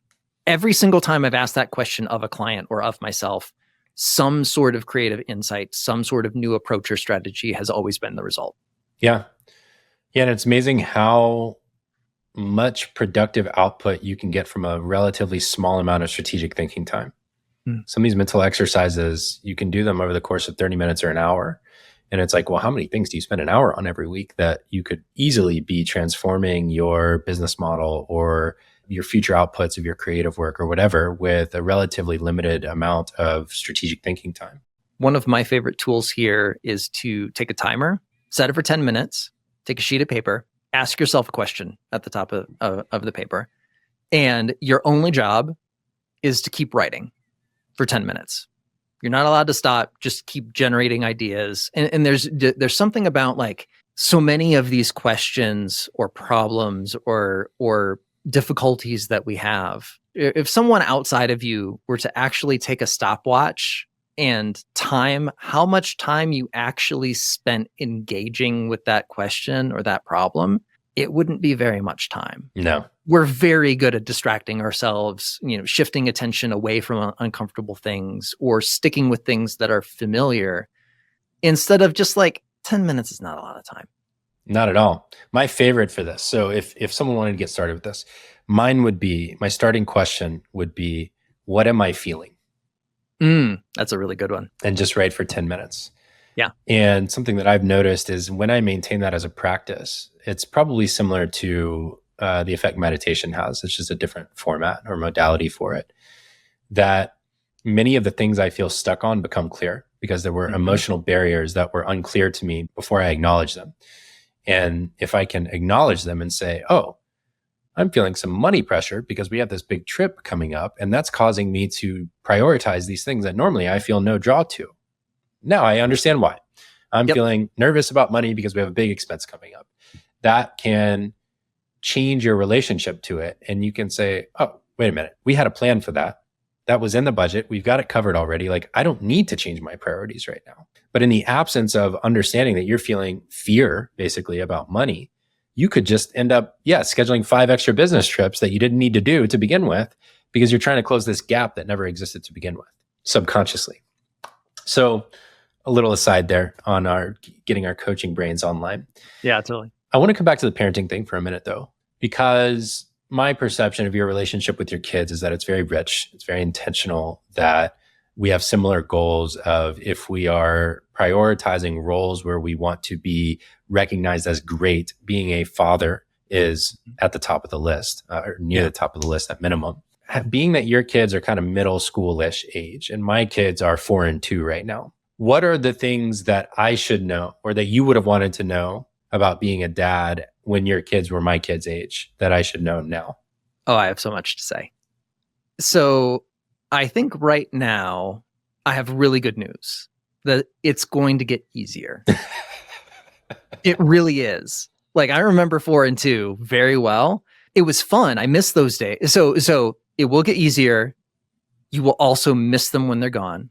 And there's a certain sweet spot of like, they're old enough to mostly function as agentic beings, but they also want to spend all their time with you. And like, there's a closeness of connection there that is wonderful. And yet, like, I don't know your experience around these ages where they're moving around on their own. They have ideas about what they want and what they don't want. They sometimes don't agree with your idea of what should be done or shouldn't be done right now, and will actively push back on that. You're in the sweet spot of like all of that happening like right now. Yeah. That part gets easier. And so there's a joy. So my kids right now are 13 and 10 and are well into the full agents in the world, not actively making decisions that threaten to create bodily harm to cease existence. Yeah. Yeah. So like the hypervigilance level is way down versus what it was when they were 4 and 2. So my daughter will be in her last year of junior high next year. And she's a teenager. She's becoming an adult. And there's a development of that agency for her where she's ready to be off exploring the world in her own way, on her own terms. And the need for dad is very much diminished, which is both really cool to see, like see her doing that well, see her confident to go out and explore things and do things her own way. And there's a part of me that really misses the times where all she wanted was to be with me and like playing and learning and carry me, sit on your lap, read me a book. Exactly. Yeah. Exactly. And the whole parenting, it feels like both the longest task on the face of the earth and then also the shortest. Because I now look back, I've been parenting for 13 and a half years at this point. And my memories and feelings of my daughter when she was just born are still very, very strong. And it doesn't seem like that much time should have passed. And yet it has. Yeah. I try and appreciate it. I ask these questions of my friends with older kids because it's so easy to get caught up in the day-to-day, the tantrum, the fighting me at bedtime, the this or the that, the hard parts. And I really want to try and actively appreciate even the hard parts. Yes. Even the parts where it's like, you're going to make me pull all my hair out. I am getting increasing numbers of gray hairs because of this shit, Yeah. Because I know there's going to be a day when I'm going to be heartbroken over the fact that none of that exists. While also excited about the chapters to come. And so I just love hearing about it because it's just a good ongoing reminder to me that like right here, this stage is awesome. And the next stage will be awesome for completely different reasons. But don't discount the current stage, even though it's hard, is just like the reminder I'm constantly seeking from folks who are steps ahead. The two things that I think about a lot, I had someone who was not a parent ask me how to describe the experience, which is just hard. It's really, really difficult. And I think the single best adjective for the overall experience is parenting is relentless. It is something that starts and continues. That knob is turned up to 11 for multiple decades in a row. And there's something about just how consuming, involving the entire experience is that can be really difficult in certain moments. And that's also counterbalanced. I was talking with the father of one of my friends here in town, visiting his daughter and his grandchild. He said something that I'll never forget. And it's both what he said and how he said it. Parenting, for as difficult as it is also existentially satisfying in a way that nothing else in my experience has been. It's like in my deepest, darkest, most nihilistic moments, where it's like, what is the meaning of all of this? Is there a meaning to all of this? Who knows? But if the only meaning of life is that I got to bring these people into the world and be with them as they grew and launched into full adults, if that was it, that's actually okay. That'd be okay. I would be satisfied with that. And I think my daughter was probably 2 when I heard that for the first time, and I think about that every couple weeks. It's really true. There's something. It's an honor and a privilege and a deeply meaningful experience to bring good humans into the world and watch as they grow into their own fullness, whatever that is. Yeah. And just both conveying and receiving love in that relationship. Just being present enough to help them feel loved enough to become whoever they're going to become. But also, I think there's a lot of vulnerability in receiving that love back. Sure. Really being open to receiving the love back from the kids who are just like, they are all in on you. Yeah. Because they don't know any better, right? And I think that's the best example of that is when, as adults, you process everything that happened, and a lot of bad shit happens to people in life, often because of their parents. Even when the worst things have been done to someone by their parents, they still love them. Mm-hmm. The child still loves the parent, as they should, even though it's irrational. It's just this like inherent thing there. It's a very beautiful. It's not present in any other relationship other than parent to child. Yeah, I think it's what makes it so special to me. So there were other topics I wanted to get to that we didn't get to, but one thing I did really want to ask you on, because it is of interest to me personally, so I'll be totally selfish in it. You have built your own home. And for many people, building a home can become a status game. My perception is that it very decidedly was not that for you. It was much more of an act of intentionality and almost another fun rabbit hole to go down. I'm curious what you designed for, or what you thought you were designing for, and then looking back, what you learned about that process and what you actually were designing for. Yeah. So I think the process of designing and building a home was interesting because home is also where I work. So I spend my time in this environment a lot. And so it needed to be functional both as a home and as a place to exist, to do my work. There are certain things that are part of my work that planning in advance to have a dedicated space to do certain things is beneficial. And the room that I'm recording this in was one of those things that a decade-ish ago, when some of the planning was in early stages, it's like, I'm going to be recording video. I'm going to be recording audio. I need to have some office space. I have thousands of books that need to have a place to live. All of those things were part of the factors that needed to be accounted for. And then there's also, some of it is psychology. Some of it is, anthropology in a light sense of like, how do people use space? There's a whole science of kitchen design of like, how many steps does it take to go from the sink to the stove to the refrigerator? Where's counter space? Where do you store things? Shelving, like all of that stuff. I think I have 2 reactions. It was really fun to go through the process of imagining like, how is this space actually going to be used? And can you optimize the space around how it will be used instead of what might look impressive? A good example here is I live in Fort Collins. I have a view of the mountains to the west. The road on the side of the house is not a pedestrian street. It's mostly traffic. And so most of the time when you're building a house, one of the design considerations is you want that house to look really good from the road.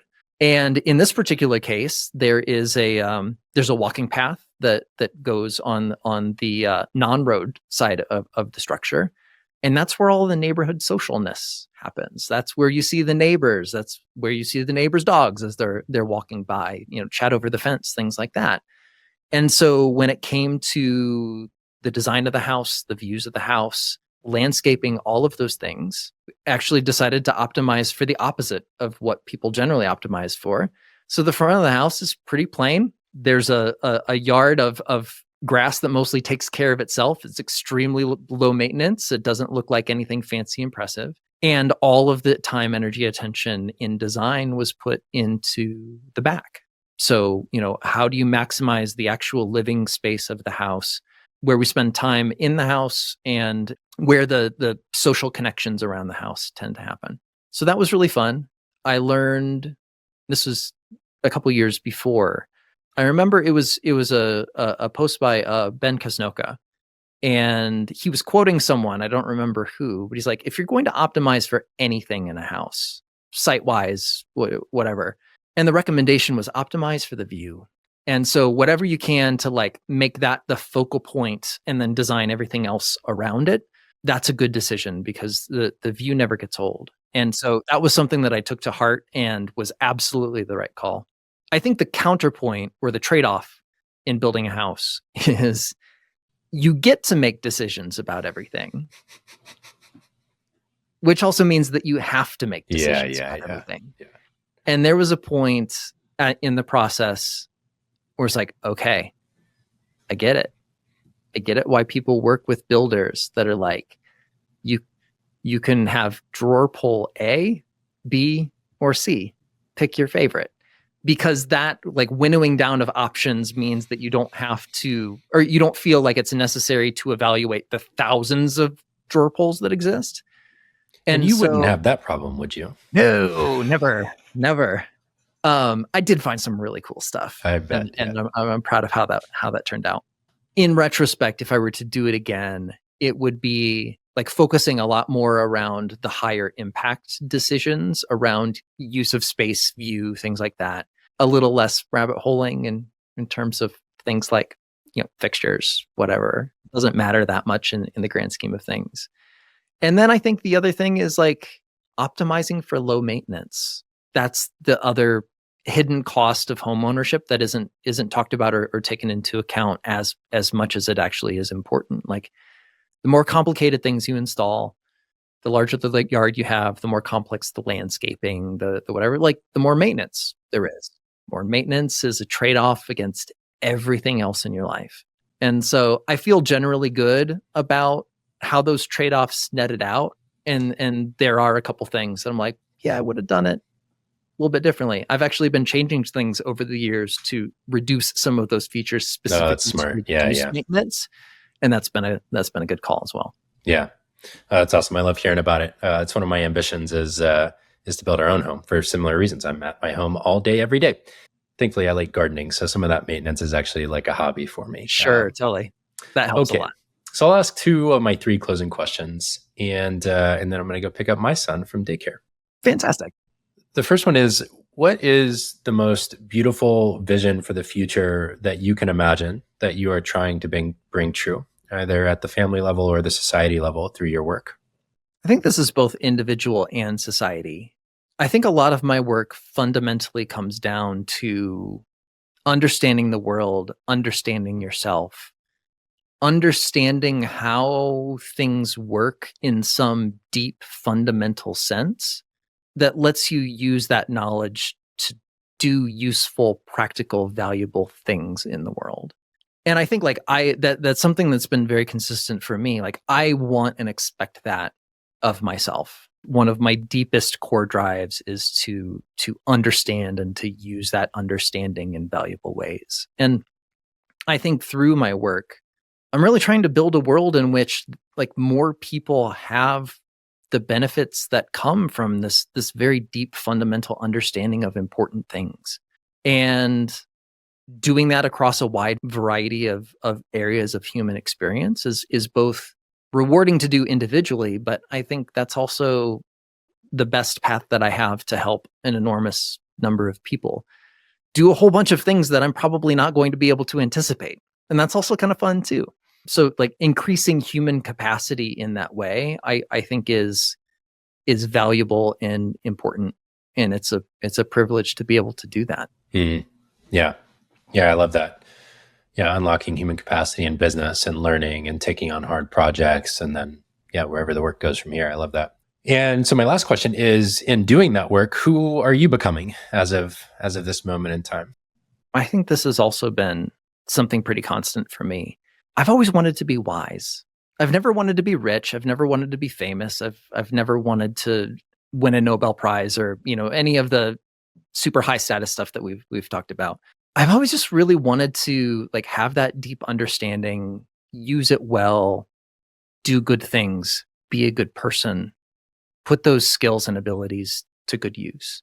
That's been very consistent over time. And I think there are elements of gathering knowledge and understanding, gathering life experiences on both the positive and negative ends of the ledger, trying a whole bunch of different things and making a whole bunch of mistakes and having the perspective that comes from being able to speak from experience about certain things. Being able to really look at not just some narrow area of the human experience, but the grand scope of the human experience. And be able to speak with some authority on, this is the important stuff. This is the valuable stuff. These are the things to pay attention to. And the rest of the things you can just kind of let go. From a very early age for me, that's been the goal. That's also likely to be the goal for the rest of my life. I don't think there's no destination there. There's just a process of perpetual becoming. But yeah, if I want to maximize anything in my life, maxing out wisdom seems like a pretty good way to go for me. Couldn't agree more. I love that, Josh. It's a very good encapsulation of what I turn to you for. When I have hard decisions in my life, when I have things that I'm coping with, when I'm thinking strategically about my future, you're one of the people I most trust to go to and to give wise counsel, to be thoughtful, centered on me, not on you. And I think you've done that for a lot of people. I'm really grateful for your work. I'm really grateful for the presence you've been in my life. And I know that I am one of a very large number of people that that's true for. So thank you for being you. I appreciate it. And likewise. So I've known you for a very long time, and it's exciting to see you step into the role of, let's explore these topics. Let's figure out solutions. Let's bring awareness of all of these things to a much bigger audience. You've always had this authoritative, commanding, gentle, generous presence in talking about and around all of these topics, that you doing that in a deliberate, systemic way for the benefit of humanity at large is fantastic. And I'm excited, and thank you so much for sharing of yourself for all of us. Yeah, thanks, Josh. Can receive that. It means a lot coming from you. Thanks. Well, thanks for joining me today. I'll of course send people to all the places they can find you, and I'm guessing this will be part one of potentially several over the years. You know what? Anytime you want to hang out, just give me 5 minutes notice and we'll sit down. Love it. Love it. All right, Josh. Thank you. All right. Thanks.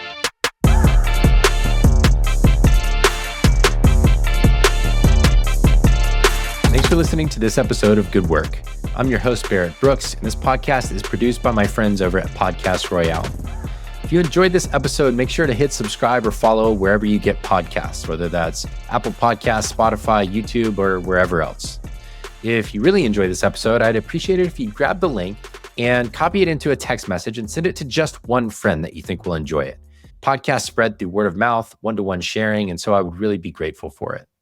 If you've already done that and you haven't left a review yet, I'd love it if you'd hop on Spotify or Apple Podcasts and hit that rating button, 5 stars ideally, and then leave a review about what you love about the show. My guest today was Josh Kaufman. He's a longtime leader, mentor, and friend. He's the best-selling author of 3 books and The Personal MBA, The First 20 Hours, and How to Fight a Hydra. I'd encourage you to pick up one or all of those books at your favorite independent bookstore. And I'd really encourage you to download How to Fight a Hydra on Audible, which is by far the most enjoyable and interesting, unique version of that book.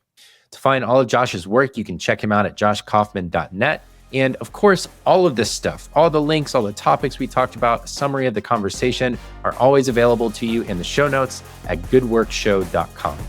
Really grateful you joined me today. Please share this episode with friends and leave a review if you haven't already, and I'll see you next week.